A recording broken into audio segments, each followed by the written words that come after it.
আসসালামু আলাইকুম। আজকে নিয়ে এসেছি করলা আলুর একটা পাতলা ঝোল নিয়ে। তো আমি করলাটা রান্না করার জন্য করলাগুলোকে গোল গোল করে কেটে নিয়েছি। এখন এর মধ্যে লবণ আর হলুদ মাখিয়ে আমি ভেজে নিব, তার জন্য একটু আলাদা করে রেখে দিলাম। ফ্রাই প্যানে তেল দিয়ে নিলাম। আজকে এই ঝোলটা রান্না করব আমি ট্যাংরা মাছ দিয়ে, তাই ট্যাংরা মাছগুলোকে খুব ভালোভাবে ভেজে নিব। দুপিটি খুব ভালো করে ভাজতে হবে। ট্যাংরা মাছগুলো খুব ভালোভাবে ভেজে নিয়ে আমি তুলে নিব। তুলে নিয়ে এই তেলের মধ্যে আমি আলুটা দিয়ে দিব। আলুটা খুব ভালোভাবে ভেজে নিব। আলুতে কিন্তু আগে থেকে হলুদ লবণ মাখিয়ে রেখেছিলাম। এটা খুব ভালোভাবে ভেজে নেব আমি। একটু লাল লাল করে ভাজতে হবে, তাহলে খেতে ভালো লাগবে। ভাজা হয়ে গেলে এই একই তেলের মধ্যে যে আমি হলুদ লবণ মাখিয়ে রেখেছিলাম করলায়, সেটা আমি খুব ভালোভাবে ভেজে নিব। দুপিঠ ভাজতে হবে। ভাজলে এর করলার প্রতি যে তিতাটা ভাবটা, ওটা এতটা থাকবে না। এখন আমি একই তেলের মধ্যে জিরা আর শুকনা মরিচ দিয়ে দিলাম ফোড়ন, আর সাথে দিয়ে দিলাম পেঁয়াজ আর কাঁচামরিচ দিয়ে একটু খুব ভালোভাবে নেড়ে নিব। নেড়ে চেড়ে পেঁয়াজের কালারটা একটু ব্রাউন কালার আসলে তখন এটার মধ্যে আমি আদা রসুন বাটাটা দিয়ে দিচ্ছি। আদা রসুন বাটা দিয়ে একটু নাড়াচাড়া করে নিব। এরপর আমি সব মশলাগুলো দিয়ে দিব। ভাজা হয়ে গেছে, এই পর্যায়ে আমি হলুদ, লবণ আর গুঁড়ামরিচ এইটুকুই আমি অ্যাড করে দিব। এর থেকে বেশি মশলা কিন্তু আমি ব্যবহার করব না, কারণ করলার পাতলা ঝোল করার জন্য এই ৩টা উপকরণই যথেষ্ট। এখন আমি মশলাগুলো দিয়ে পানি দিয়ে খুব ভালোভাবে কষিয়ে নিব। কষানো হয়ে গেলে এর মধ্যে ভেজে রাখা আলুগুলো আমি এখন দিয়ে দিব। দিয়ে এই আলুগুলো মশলার সাথে খুব ভালোভাবে কষিয়ে নিতে হবে। আলুর সাথে মশলাগুলো যখন কষানো শেষ হয়ে যাবে, তখন এই মশলার মধ্যেই আমি করলাগুলো দিয়ে দিব।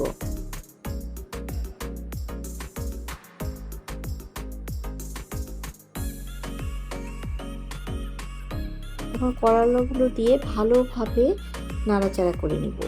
নাড়াচাড়া করে তারপরে এই মশলার মধ্যে আমি পানি দিয়ে দিব।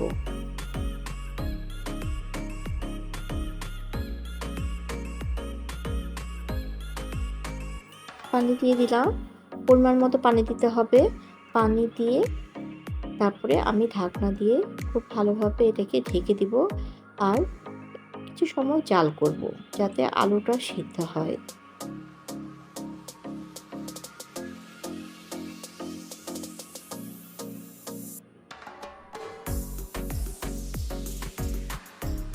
তরকারিতে বলক এসে গেছে।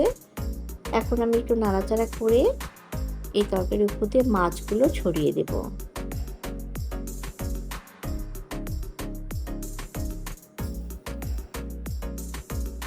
মাছগুলো দিয়ে কিন্তু বেশ কিছুক্ষণ জাল করতে হবে, তাহলে আলুগুলো খুব ভালোভাবে সিদ্ধ হবে আর খেতেও ইয়ামি হবে। এই তরকারিটায় কিন্তু করলা তিতাটা খুব বেশি লাগবে নাই বলা চলে। আপনারা একবার হলেও এভাবে রান্না করে দেখবেন, আমার মতেও বলবেন যে আসলেই খুব ভালো হয়েছে।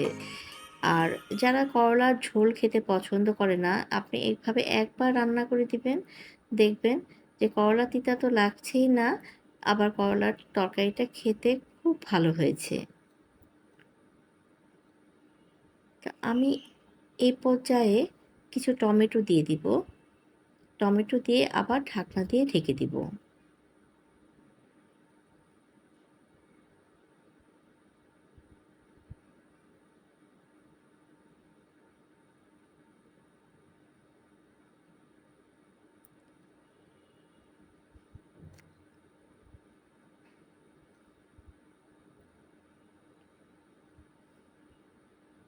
হয়ে এসেছে আমার তরকারিটা। দেখেন ঝোলটাও কতটা কমে এসেছে, আর আলু সিদ্ধ হয়ে গেছে। টমেটো সবই গায়ে গায়ে লেগে গেছে। এখন আমি এটা সার্ভিং ডিশে সার্ভ করে দেখাবো। গরম ভাতের সাথে এরকম একটা গরম গরম করলার ঝোল থাকলে আর কিছুই লাগে না। যদি আমার কথা বিশ্বাস না হয়, একবার রান্না করে দেখুন। আপনিও আমার সাথে বলবেন ইয়াম্মি।